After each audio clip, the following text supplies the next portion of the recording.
ल हुन्छ। परमेश्वरलाई धन्यवाद भएको होस् आजको विशेष दिन फेरि पनि परमेश्वरको जीवित वचनको निम्ति आफ्नो हृदयहरूलाई तयारी गरेर रहनुभएका विश्वभरि छरेर रहनुभएका सम्पूर्ण परमेश्वरको मण्डली अनि परमेश्वरको जनहरूमा ख्रिस्टी अभिवादन गर्दै हामी अहिले 32 जना छौँ।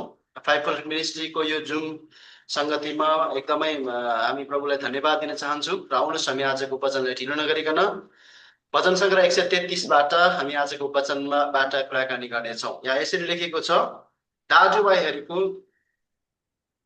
अगाडि बढ्यो, दाजुभाइहरूको एकता यात्राको निम्ति दाउदको गीत शीर्षकमा छ। यहाँ यसरी लेखेको छ, म सबैजनाको निम्ति पाठ गर्नेछु। दाजुभाइहरू एकतामा बस्नु कति भलो र मनोहर कुरा हुन्छ।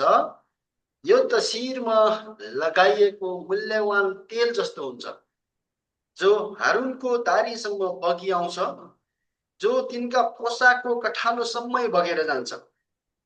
3 पदमा, त्यो हेब्रोन डाँडाको शीत सियोन पर्वतमा परे जस्तै हुन्छ, किनकि त्यही परमप्रभुले सदाकाल जीवनको आशिष अड्याउनुहुन्छ।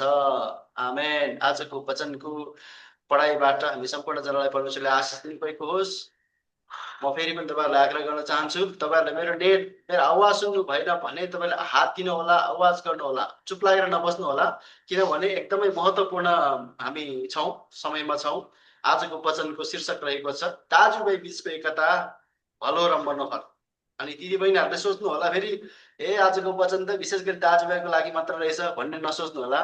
दाजुभाइ शीर्षकमा छ, दाजुभाइ भन्नासाथ दाजुभाइको ठिक अपोजिट आउने भनेको दिदीबहिनी हो र मण्डली हो। र त्यस कारणले गर्दाखेरि आजको वचन चाहिँ हाम्रो लागि होइन रहेछ, विशेष गरी चाहिँ यो दाजुभाइहरू